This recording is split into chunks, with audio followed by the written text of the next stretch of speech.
이거 뭐 이제 원내대표를 퇴임하면서 특정인이나 특정 계파에 대해서 이거 평가를 한다는 것이 적절한지는 잘 모르겠습니다만 아마 조금 전에 우리 기자님께서 질문하신 그런 상황에 대해서는 우리 당의 당원과 국민들이 이미 판단을 하고 계실 것이다 이렇게 생각을 하고 있습니다. 다만 제가 한동훈 대표에 대해서 좀 굳이 뭐 평가를 하라고 하시니까 평가를 한다면은 우리 한동훈 전 대표와 윤석열 전 대통령은 20수년간 동고동락을 함께 해온 아주 불가분의 관계다 이렇게 말씀을 드릴 수가 있을 것 같습니다. 오늘날의 정치인 한동훈은 윤석열 전 대통령과 뗄래야 뗄 수 없는 관계이고 윤석열 전 대통령이 없었다면 존재하지도 않았을 것이다 이렇게 생각을 하고 있습니다. 왜냐하면 윤석열 전 대통령께서 기술을 파괴하면서까지 법무부 장관으로 임명을 했고 또 비대위원장까지 임명했기 때문에 오늘날의 정치인 한동훈이 존재한다 이렇게 생각을 하고 있습니다. 두 분께서 20수년간 함께 공사 생활을 하다 보니까 제가 보기에는 두 분의 캐릭터나 업무 스타일이 좀 비슷한 점이 많이 있다 이렇게 평가를 하고 있습니다. 우리 한동훈 대표께서 조금 더 소통과 공감하는 능력을 키우고 또 이 당의 조직원들과의 그런 어떤 의사 조율을 통해서 타협하는 그런 자세를 배운다면은 더 좋지 않을까 그런 생각을 갖고 있습니다. 본인께서 윤석열 전 대통령 영입의 역할을 하셨는데 탄핵 과정을 지켜보셨잖아요. 그리고 영입 자체를 후회하신 적이 있는지 탄핵 과정에서 후회도 나셨죠?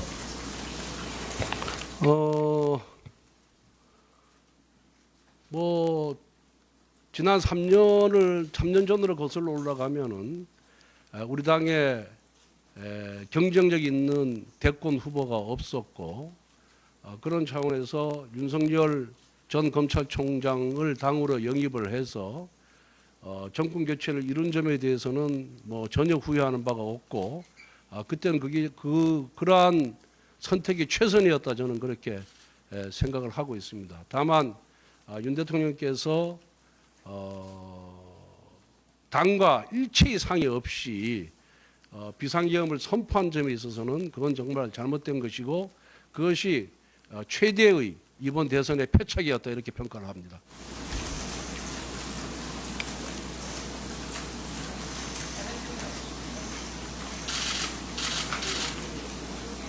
탄핵 국면에서는 이제 탄핵 반대 나가시면서 일반적인 비판을 받으시고 반대로 개선되는 윤 대통령과 서로 확실히 비슷한다라는 비판을 이제 양쪽에서 어떻게 보면 비판을 받으셨는데 돌려봤을 때는 좀 어떠한 판단하셨다고 생각하세요?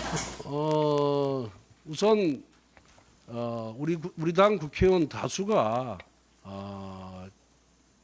조기 탄핵하는 것에 대해서 반대를 했고 윤 대통령의 질서 있는 퇴진을 통해서 시간을 벌어야만 만에 하나 있을지도 모르는 조기 대선에 대비할 수 있다는 생각을 갖고 있었습니다. 그리고 한 20명 남짓한 의원들은 정반대의 생각을 갖고 있었습니다. 그런데 원내대표로서는 그 어느 한쪽에 설 수가 없었다. 그리고 당이라는 건 당 지도부라는 것은 구성원의 다수의 의견을 따라가는 것이 저는 원칙이라고 생각을 합니다. 그렇기 때문에 탄핵 반대를 당론으로 정하는데 저도 찬성을 했고 그 탄핵 반대 당론을 그대로 유지했다는 그런 말씀을 드리고 같은 당을 하게 되면은 서로 좀 의견이 다르더라도 다수의 의견을 따라주는 것이 저는 그게 맞는 태도다 이렇게 생각을 하고 있습니다.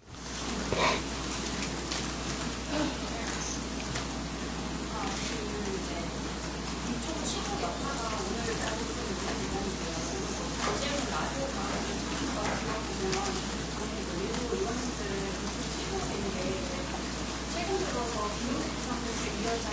의견을 지지하는 목소리가 있어요. 방향에 대해서 동의하는 목소리들이 있었으니까 본인은 이 친구에게 시키지 않으냐는 목소리들도 있는데 이에 대해서 어떻게 생각하시는지 또 이따가 재성유는 의도가 있다는 월요일 오전에는 여러 가지 요구하실 재밌다고 하는데 내일이나 월요일 오전에는 사실 가능성이 있는가요? 글쎄 제가 오늘 그 원내대표 퇴임 기자회견을 하잖아요. 고별 기자회견을 하는데 이 기자회견 이후부터는 원내대표 사실상 원내대표로서 역할을 안 한다는 그런 의사표시죠. 그리고 하루 이틀 의총이 늦춰졌다고 하더라도 내일 뭐 의총을 여는 금요일이고 내일 의총을 여는 거나 월요일 날 원내대표 선출 이후에 의총을 여는 것에 무슨 큰 차이가 있겠습니까? 그런 것이고 그 의총 취소와 관련해서는 우리 뭐 수석이 여기 계시지만은 제가 그만두는 마당에 의총을 여는 것이 적절치 않다고 해서 사실은 그 전날 밤에 우리 원내 수석께 의총을 취소하는 게 좋겠다는 그런 의사 표시를 했는데 우리 수석께서 조금 뭐 이것저것 뭐 좀 뭐 의견을 듣는 것이 필요해서 그런지 하여튼 점심시간이 넘어서 취소하는 바람에 그런 오해를 샀지 않나. 저는 일찍이 이미 취소하는 게 좋겠다는 의사표시를 했다는 말씀을 드리고 의총 과정에서 나온 발언을 제가 사후에 보고를 받았습니다만은 대다수의 의원들의 의견은 소위 김용태 비대위원장의 생각과는 달랐다는 점을 말씀드립니다. 그래서 무엇이 겁이 나서 의총을 영위한 건 아니다라는 말씀을 드립니다. 예. 원조 친윤으로서 아까 말씀 많이 해주셨는데요. 윤석열 대통령이 정치에 입문하는 데 이제 큰 주력을 하셨는데 윤석열 정부가 개헌과 탄핵과 이에 따른 파면으로 끝나고 대선하신 패배한 데 대한 그리고 이제 영입하시면서 해왔던 입장에서 그 책임감을 느끼시는지 말씀 부탁드리겠습니다. 정치라는 것은 그런 이번 이제 대선이 우선 개헌 탄핵도 있지만은 윤석열 정부를 총칭하는 소위 그 당시 정부 여당의 실패에 대한 평가를 받은 것이라고 제가 스스로 이렇게 인정을 했기 때문에 중도의 책임을 지고 원내대표직에서 내려오는 것입니다.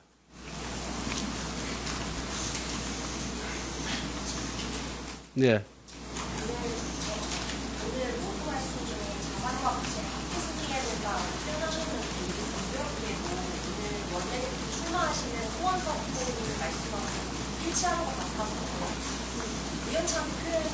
글쎄 나는 송원석 의원 출마 선언문을 본 적이 없습니다.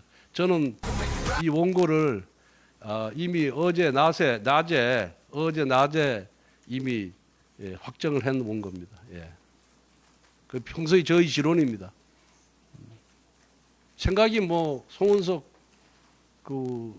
원내대표 후보와 저희 생각이 뭐 비슷한 모양이죠. 예. 뒤에.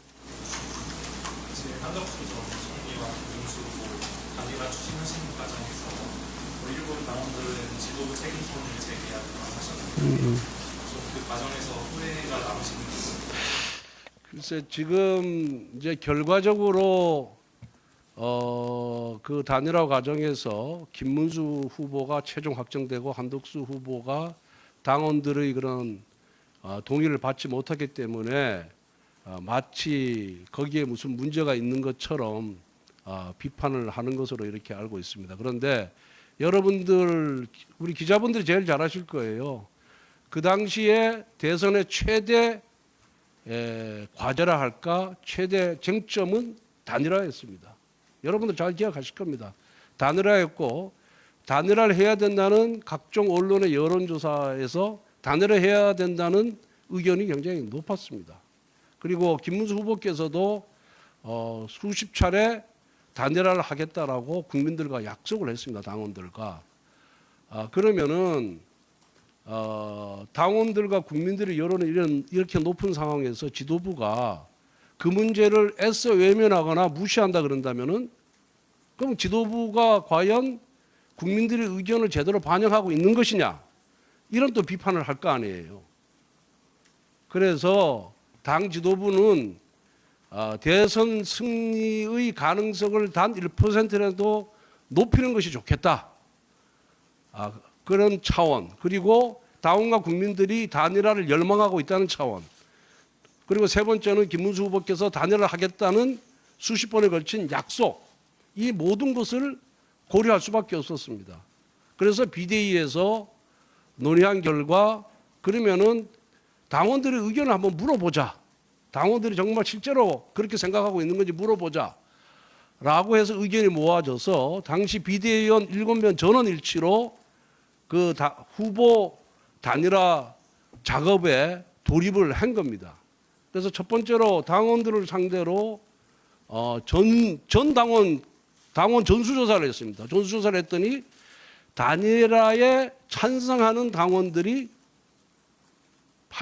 약 83%가 나왔고, 그 83%의 인원을 83% 찬성하는 분들을 상대로 언제 단일화를 하면 좋겠냐 하니까 5월 10일 후보 등록 이전에 단일화를 해야 된다라는 의견이 87%였습니다.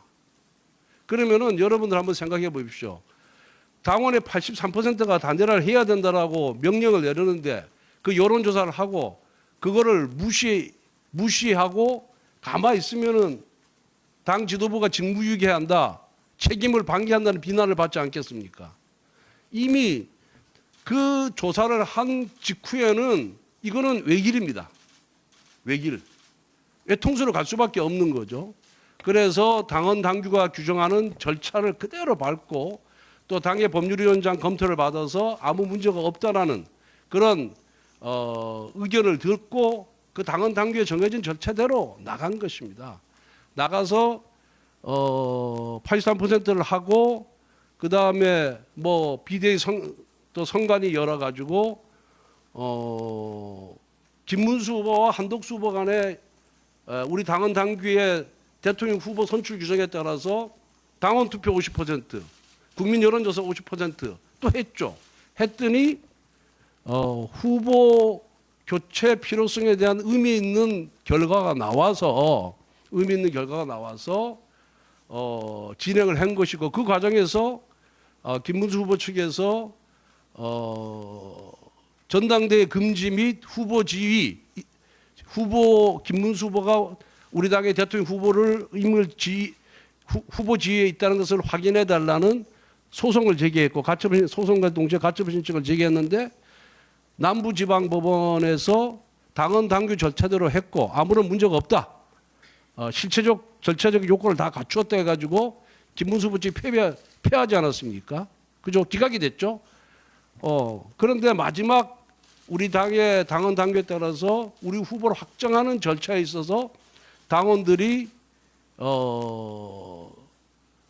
후보 교체에 대해서 반대를 하는 바람에 김문수 후보로 확정이 된 겁니다. 아주 민주주의적인 절차에 따라서 다 절차를 밟았고, 그리고 남부지방법원에서 문제가 있었으면 이미 당에다가 김문수 후보 당의 손을 들어줄 리가 없지 않습니까? 그래서 그런 절차라든가 그 당시의 필요성, 그리고 그 당시의 국민과 당원의 여론, 이 모든 것을 감안해서 진행되었다는 점을 분명하게 말씀드리고, 그 과정에 어떠한 법적인 하자도 또 정무적인 판단의 하자도 없었다. 다만 왜 새벽에 했냐 이렇게 얘기하는데, 그거는 그 이전에 또 의원총회에서 64명의 의원 중에서 60명이 후보 교체에 찬성을 한 거예요. 64명 중에 60명이 의원총회에서.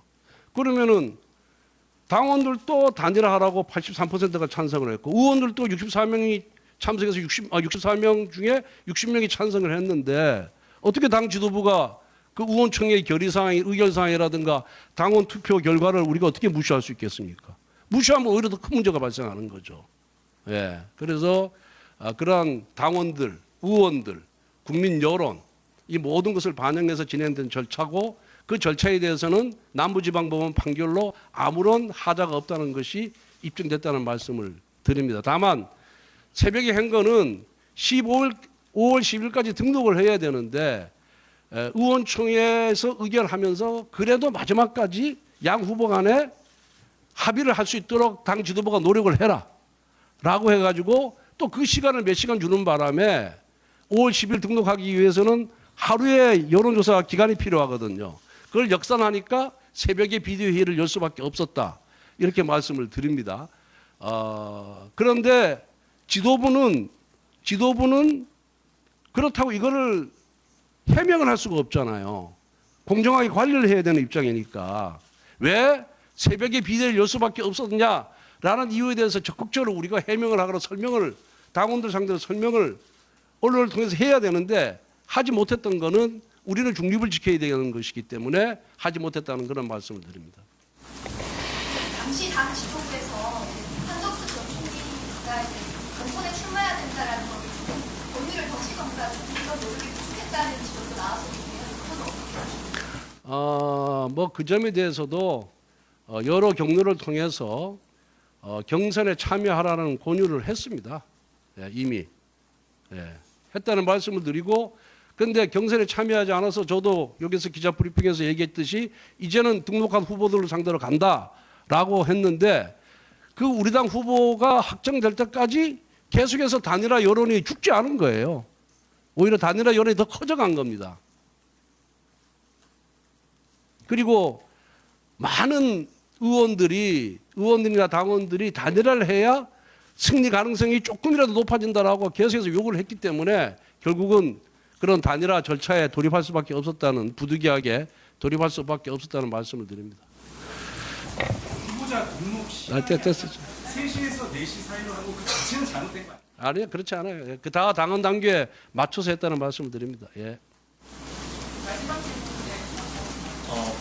의총 취소 배경으로 당내 분열 모습 얘기해 주셨는데 퇴임 이후로 통합을 위한 역할이 생각이 있는지 이거 하나는요.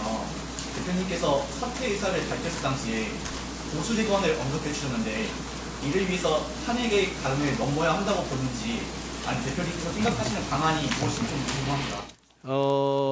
이제 물러가는 마당에 후임 원내대표가 선출되고 또 전당대회를 통해서 당대표가 들어오지 않습니까? 새로운 지도 체제가 들어오는데 물러가는 마당에 뭐 이런저런 주문을 하거나 이런저런 요청을 하는 것 자체가 적절하지 않다, 저는 그렇게 생각을 합니다. 세술은 세 부대에 담근다고 새로운 당대표와 원내대표가 자신들의 그 상을 의원들과 공유를 하고 거기서 최적의 조합 또 선택을 해서 당을 이끌어가면 된다, 이렇게 생각을 하고요. 탄핵 문제는 저희들이 탄핵 선고 이전에 당시 권영세 비대위원장과 원내대표인 저가 헌법재판소의 결정을 100% 수용한다라고 얘기했습니다. 그에 반해서 민주당은 수용하겠다는 얘기는 안 했어요. 어떤 결정이 나도 수용하겠다는 얘기는 안 하고 무조건 탄핵이 인용되어야만 한다라고 주장을 했습니다. 그래서 탄핵은 이미 헌법재판소의 결정으로 이미 종료가 된 문제고 역사적 사실이 된 겁니다. 거기에 대한 계엄에 대한 평가는 이미 받은 겁니다. 그런데 이미 헌재의 결정으로 이미 역사적 사실이 된 문제를 갖고 계속해서 뭐 거기에 대해서 언급을 하거나 그걸 갖고 계속 뭐 찬탄 반탄을 갖고 논쟁을 하는 것 자체가 아무런 의미가 없고 부질없는 짓이다, 이렇게 저는 생각합니다. 이상 마치겠습니다. 네.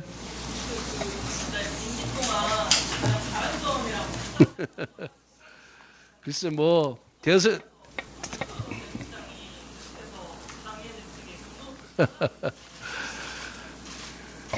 뭐 우리 홍준표 선배에 대해서는 이미 은퇴를 하신 분이잖아요, 그죠? 그리고 정기 은퇴를 하신 분이고 저희 당을 탈당하신 분이기 때문에 그분의 발언 하나하나에 대해서 언급하는 것이 저는 적절치 않다, 그렇게 생각을 하고 있습니다. 그리고 뭐 할 말은 많습니다. 뭐 하면은 30분도 부족하지만은 이미 정기 은퇴하신 분한테 뭐라고 얘기를 하겠습니까? 그분의 개인 의견으로 이렇게 치부를 하시면 될 것 같고, 다만 하나 저기 후보 단일화 이 문제가 위헌정당으로 해산 요건에 해당한다고 이렇게 주장을 하시는데 그건 정말 잘못된 주장이다라는 말씀을 드립니다. 우리 헌법에 보면은 정당의 목적이나 활동이 자유민주적 기본 질서에 위배되는 경우에 정당을 해산할 수 있다 이렇게 규정을 하고 있거든요. 그런데 우리 당의 목적이 자유민주적 기본 질서에 위배되는 게 하나도 없습니다. 활동도 하나도 없습니다. 그 단일화 작업 자체가 문제가 됐다면 벌써 남부지방법원에서 우리 당의 패소 판결을 내렸겠죠. 남부지방법원에서 아무런 문제가 없다라고 판결을 내린 상태인데 그걸 갖고 위헌정당이라고 위헌정당 해산을 하라고 이렇게 결부짓고 주장하는 것 자체는 법리적으로나 사실적으로도 정말 뭐랄까 아주 지나친 주장이다. 잘못된 주장이다. 그것만은 제가 분명히 말씀을 드리겠습니다. 그리고 뭔 질문 또 하나 하셨죠? 잘한 점. 대선에서 패배했는데 잘한 점이 뭐가 있겠습니까? 패자는 원래 말이 없는 건데 굳이 꼽자 그런다면은 어쨌든 간에 당이 분열되지 않고 하나로 통합하려고 노력한 점은 정말 제 속이 문드러지고 제 자존심이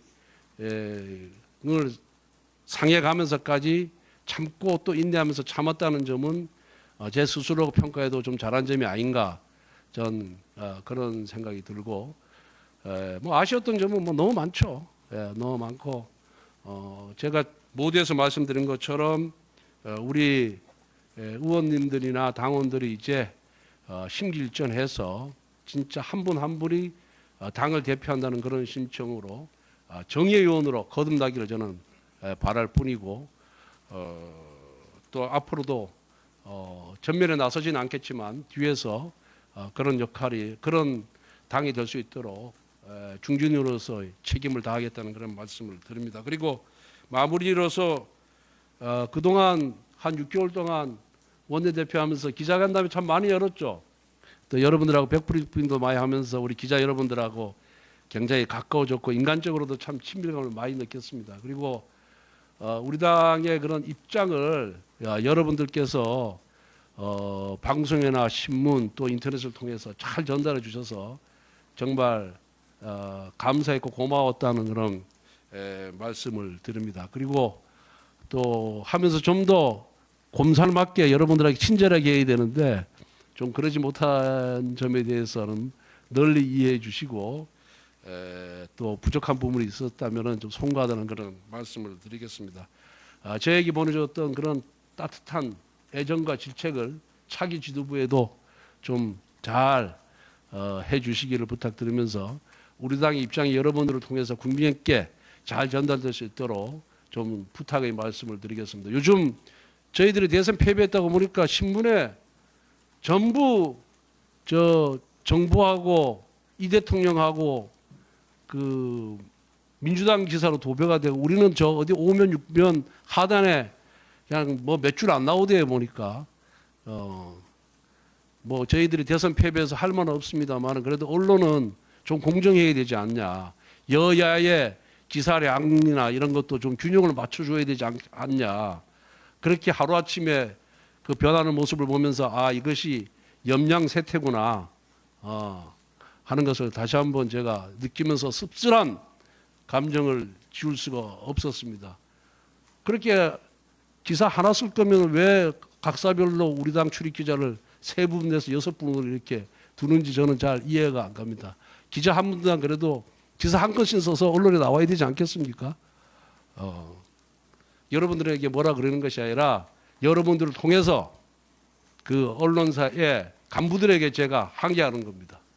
여러분들께서도 뭐 아무리 이제 정권과 허니문 기간이라 하지만은 언론은 또 언론의 사명이 있는 것이고 그리고 그 야당의 목소리도 좀 적극 반영해 주기를 다시 한번 당부의 말씀을 드리겠습니다. 그동안 잘 살펴주시고 돌봐주셔서 감사합니다. 고맙습니다.